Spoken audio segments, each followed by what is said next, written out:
Hi friends, ನಮಸ್ತೆ. Welcome back to my channel.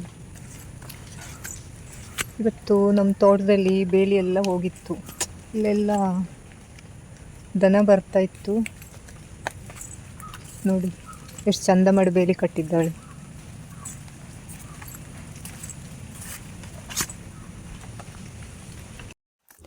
ನಮ್ಮ ಕಡೆ ಎಲ್ಲ ಬೇಲಿನ ಅಡಿಕೆ ದಬ್ಬಿನಲ್ಲೇ ಮಾಡೋದು.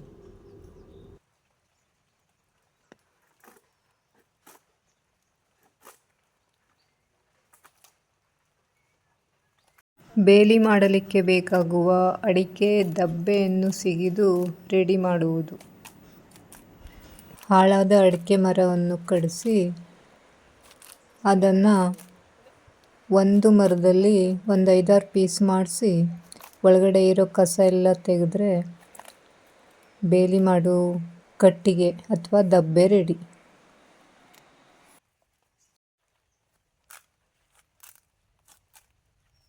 ನೋಡ್ತೀನಿ, ನಂಗೆ ನಿನ್ನೆ ಮೊನ್ನೆ ಮಾಡಿದ್ನಪ್ಪ. ಎಂಥದ್ದು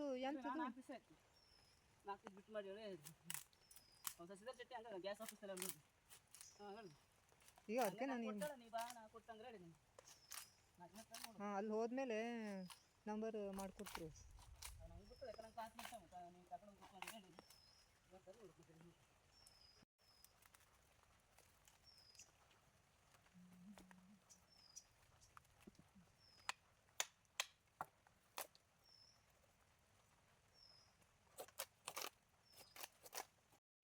ಬೇಲಿ ಕಟ್ಟಲಿಕ್ಕೆ ಅಡಿಕೆ ಮರ ಎಲ್ಲ ಪೀಸ್ ಮಾಡಿ ದಬ್ಬೆ ಎಲ್ಲ ರೆಡಿ ಮಾಡತ್ತು. ಇನ್ಮೇಲೆ ಬೇಲಿ ಕಟ್ಟೋದೇ ಕೆಲಸ.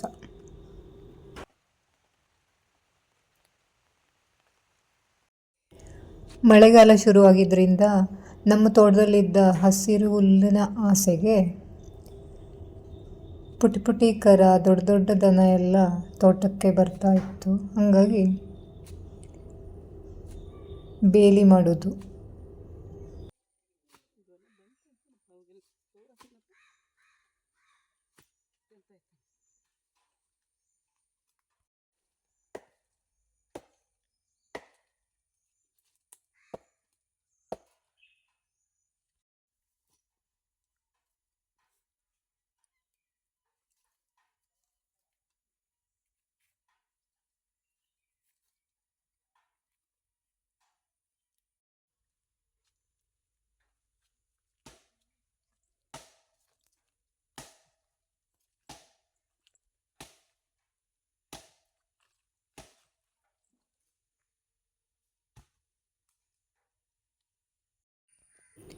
ಸುಂದರವಾದ ಬೇಲಿ ರೆಡಿ. 2 ವರ್ಷ ಪ್ರಾಬ್ಲಮ್ ಇಲ್ಲ. 2 ವರ್ಷ ಆದಮೇಲೆ ಮತ್ತೆ ಹೊಸದಾಗಿ ಬೇಲಿ ಮಾಡೋದು.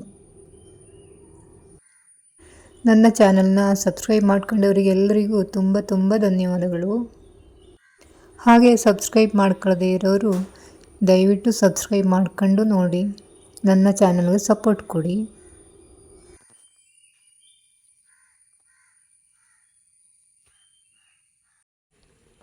ನಮ್ಮ ತೋಟದಲ್ಲಿ 2 ಬಾವಿ ಉಂಟು. ಇವತ್ತು ನಿಮಗೆ ಒಂದು ಬಾವಿ ಪರಿಚಯ ಮಾಡಿಸ್ಕೊಡ್ತೇವೆ. ಇದು ಪಂಪ್ ಸೆಟ್ ಮನೆ. 3 HP ಪಂಪ್ ಇದೆ ಒಳಗಡೆ. ಇದೊಂದು ದೊಡ್ಡ ಬಾವಿ. ನಮ್ಮ ತೋಟಕ್ಕೆಲ್ಲ ಇದರಿಂದನೇ ನೀರು ಹಾಕೋದು. ಬಾವಿ ಹತ್ರ ಹೋಗಲಿಕ್ಕೆ ಹೆದರಿಕೆ, ಅಷ್ಟು ದೊಡ್ಡ ಬಾವಿ ಇದು. ಒಂದು ತೆಂಗಿನಕಾಯಿಯೂ ಬಿದ್ದಿದೆ. ಬಾವಿ ಪಕ್ಕದಲ್ಲೇ ತೆಂಗಿನ ಮರ ಇರೋದ್ರಿಂದ ತೆಂಗಿನಕಾಯಿ ಆಗಾಗ ಬೀಳ್ತಾ ಇರ್ತದೆ.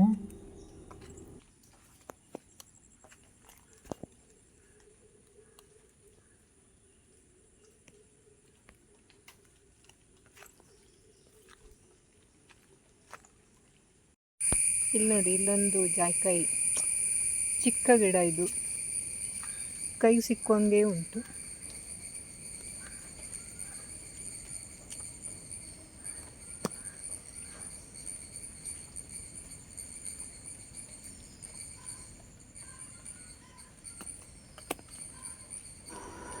ವಿಡಿಯೋ ನೋಡಿದವರಿಗೆ ಧನ್ಯವಾದಗಳು. ಮುಂದಿನ ವಿಡಿಯೋದಲ್ಲಿ ಸಿಗ್ತೀನಿ. ಬಾಯ್ ಬಾಯ್.